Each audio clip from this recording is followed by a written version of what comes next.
The echoes of laughter died when a decorated hero rose to honor her truth. The packed federal courtroom erupted in mocking laughter as Lieutenant Sarah Valor Carter trembled at the witness stand. Her soft voice described holding off Taliban forces for 6 hours while protecting a wounded convoy. They had no idea Command Sergeant Major Marcus Iron Washington sat motionless in the back, memories flooding back of watching this small woman become a warrior goddess. Defense Attorney Morrison's predatory grin widened as he gestured dismissively at Carter's petite frame. His career was built on destroying military witnesses, never imagining she possessed combat credentials that would make Delta Force operators bow in respect. What the sneering courtroom couldn't comprehend was that Carter's trembling hands had once guided precision airstrikes while coordinating evacuation of 47 soldiers during Operation Nightfall, turning certain massacre into legendary victory. The laughter stopped as Command Sergeant Major Washington slowly rose from his seat. In one silent motion, the Medal of Honor holder brought his hand to his brow, a salute that froze the entire courtroom. The same crowd that mocked her now sat in stunned silence, as Carter straightened in the witness chair, no longer trembling. Welcome to Silent Salute, where legends hide behind broken voices and trembling hands. Where are you watching from? Drop it below. Hit subscribe if you believe the most unbelievable war stories are the only ones worth believing, because what happened next silenced them all. The federal courthouse buzzed with tension as Carter faced her disability compensation hearing, where government lawyers systematically attacked her PTSD claims by questioning combat experiences that formed the psychological foundation of trauma so severe that she hadn't slept through a single night in 18 months since returning from her final deployment. Attorney Morrison circled like a predator, his strategy perfected through dozens of veteran cases where he'd successfully convinced juries that combat stories were elaborate fantasies designed to extract taxpayer money from a sympathetic system that couldn't verify battlefield claims made by manipulative former soldiers seeking easy disability payments. Miss Carter, you expect this court to believe that someone of your diminutive stature single-handedly fought off enemy forces while coordinating multiple helicopter evacuations? Isn't it true that you've embellished these supposed heroics to support your fraudulent PTSD claims? Carter's voice shook as she recounted details burned into her soul, each memory triggering panic attacks that left her gasping for breath. But her tactical recollections remained crystal clear because battlefield precision had become her survival mechanism during months when enemy fire had been the soundtrack to her existence. Sir, when soldiers are dying around you, physical size becomes irrelevant. Training takes over. You respond to threats with whatever capabilities the situation demands while focusing entirely on keeping your people alive through tactical coordination and accurate communication with supporting elements. Morrison's theatrical gestures drew fresh waves of laughter as he highlighted the apparent contradiction between Carter's anxious presentation and her claims of superhuman battlefield performance, building his case on the assumption that genuine heroes possessed obvious physical presence rather than appearing like frightened civilians seeking government handouts. The courtroom's amusement reached its peak when Morrison suggested that Carter's detailed tactical knowledge came from military movies rather than actual combat experience. His strategy, depending on public skepticism about female combat capabilities and the jury's inability to distinguish between Hollywood fantasy and authentic warfare descriptions. But Sergeant Major Washington had heard enough. His massive frame shifted in the wheelchair, Bronze Star and Purple Heart ribbons barely visible on his civilian jacket, while his mind processed tactical details that confirmed every aspect of Carter's testimony with the absolute certainty that came from shared trauma and witnessed heroism. Washington's scarred face revealed nothing as Carter described calling in danger close artillery strikes within 50 meters of friendly positions, her voice breaking when she recalled holding staff. Sergeant Rodriguez, while his life bled out through shrapnel wounds that no battlefield medic could have treated successfully. The courtroom atmosphere shifted when Carter recounted coordinating the medical evacuation of wounded Marines while directing covering fire from Apache helicopters that had arrived through her precise tactical coordination, her detailed knowledge of call signs and grid coordinates revealing expertise that no civilian could have fabricated convincingly. Judge Patricia Steele Harrison, herself a former Air Force JAG officer, noticed Washington's increasingly agitated posture as Carter's testimony progressed through tactical scenarios that rang with authentic military precision, her experienced eye recognizing that someone in the gallery possessed intimate knowledge of the events being described. The pivotal moment arrived when Carter broke down describing the final helicopter extraction, her voice dissolving into sobs as she relived watching Marines board aircraft, while she remained behind to provide covering fire until the last possible second, ensuring everyone else's survival while accepting probable death as the cost of tactical leadership. Washington's wheelchair scraped against the floor as he maneuvered toward the witness stand, his movement creating immediate silence throughout the courtroom as his commanding presence and obvious combat injuries identified him as someone whose military credentials exceeded everyone present, including the judge who recognized his legendary reputation. "Your Honor, I request permission to address this court," Washington announced in a voice that had commanded Marines through 3 combat deployments. "I was present during the operations Lieutenant Carter has described, and I can verify every detail of her testimony with absolute certainty." The stunned silence stretched for nearly 15 seconds as Attorney Morrison's confident expression crumbled into confusion while jury members processed the shocking realization that an actual witness to Carter's supposed fabrications had been listening to their mockery throughout the entire proceeding.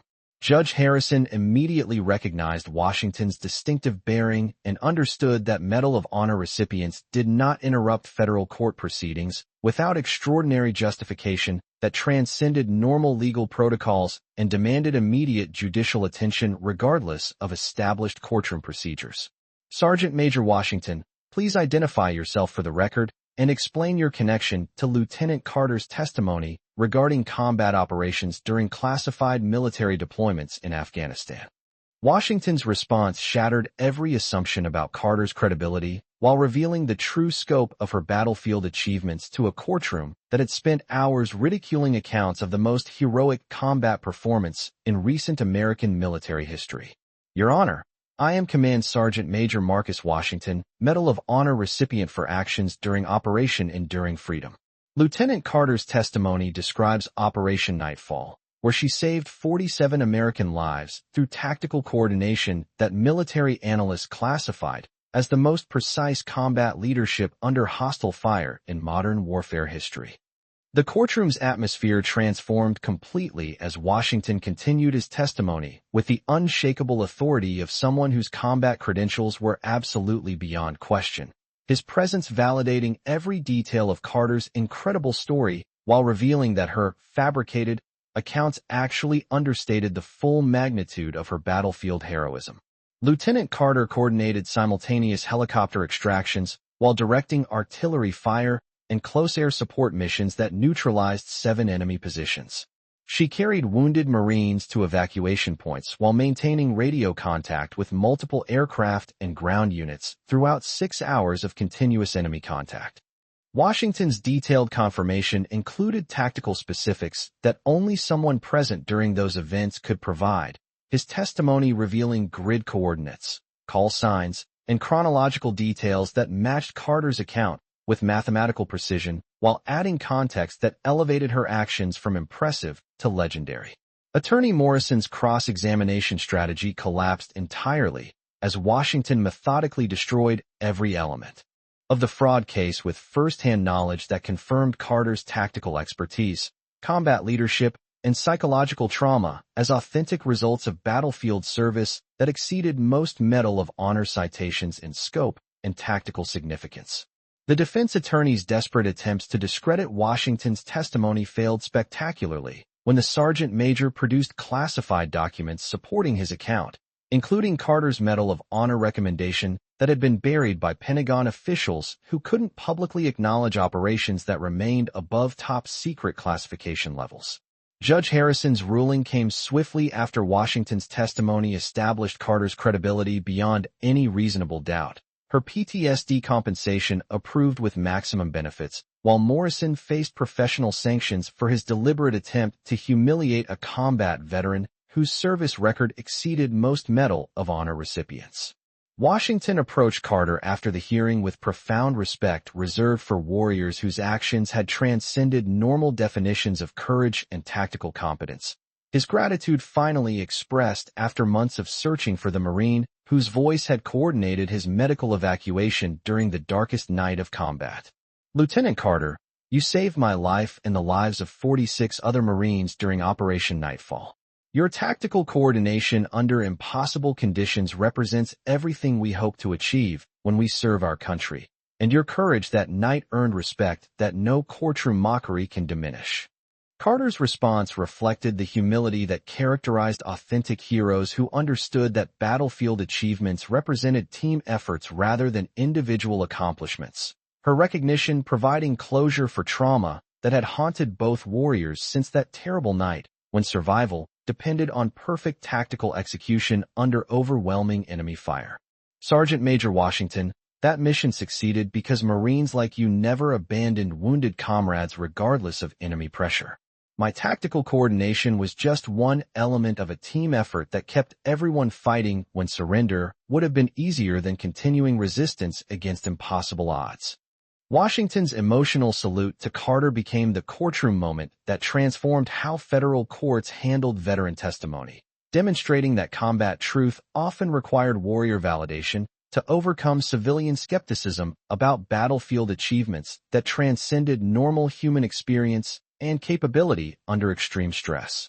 The legal victory established important precedent for veteran disability cases while proving that authentic military heroism often appeared ordinary until fellow warriors confirmed the extraordinary nature of battlefield service that civilians couldn't comprehend without direct experience of combat conditions and tactical requirements.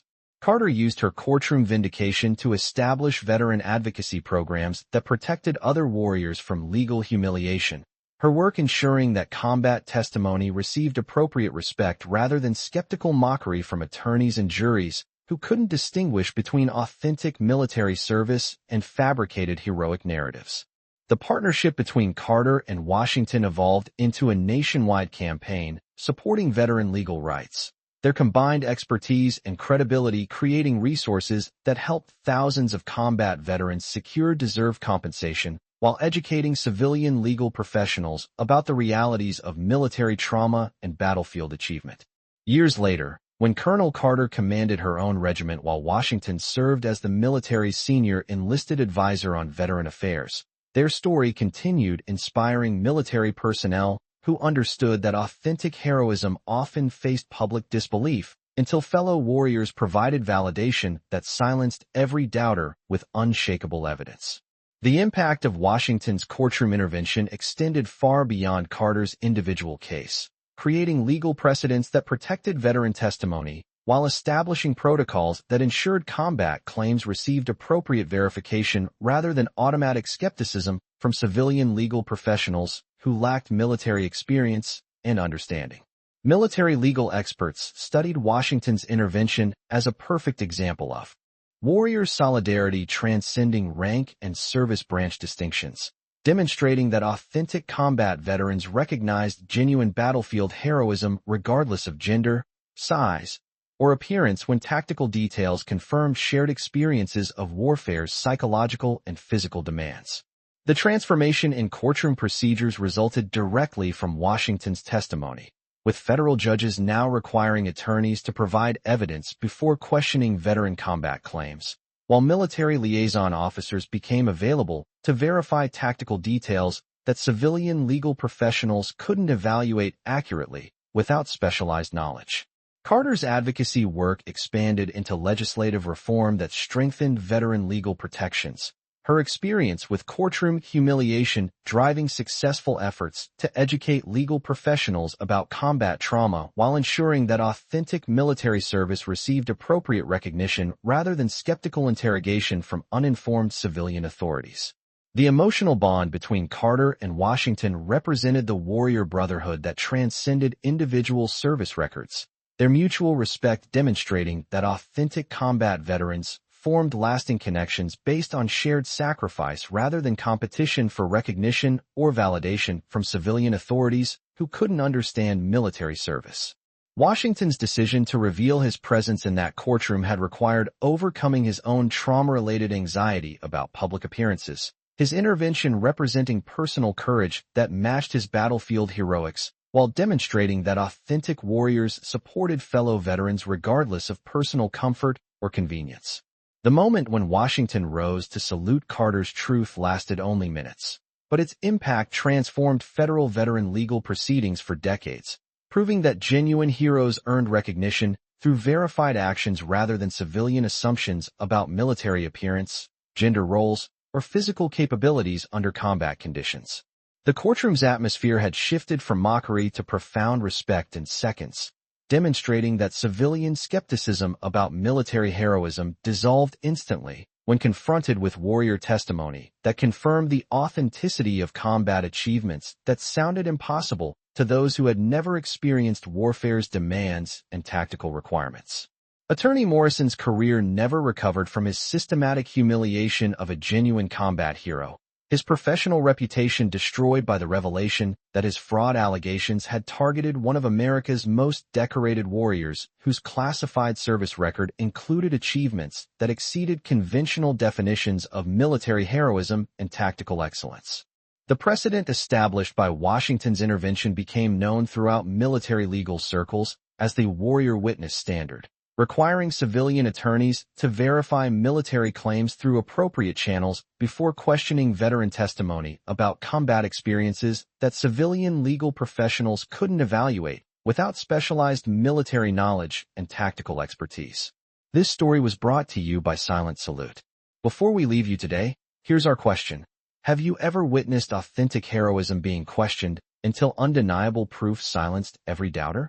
Have you seen the moment when warrior recognition transformed mockery into profound respect for battlefield achievements that civilian minds initially couldn't comprehend? Tell us in the comments about times when veteran testimony received the validation it deserved through fellow warrior confirmation that revealed the truth of combat service.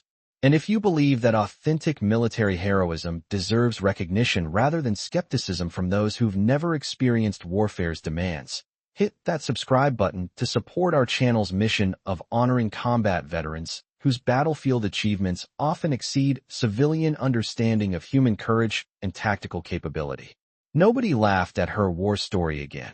Not after watching a Medal of Honor recipient rise from his wheelchair to salute the woman whose tactical genius had saved 47 American lives during the longest night of combat in Operation Enduring Freedom, proving that authentic warriors recognized genuine heroism regardless of appearance or civilian skepticism about battlefield achievements.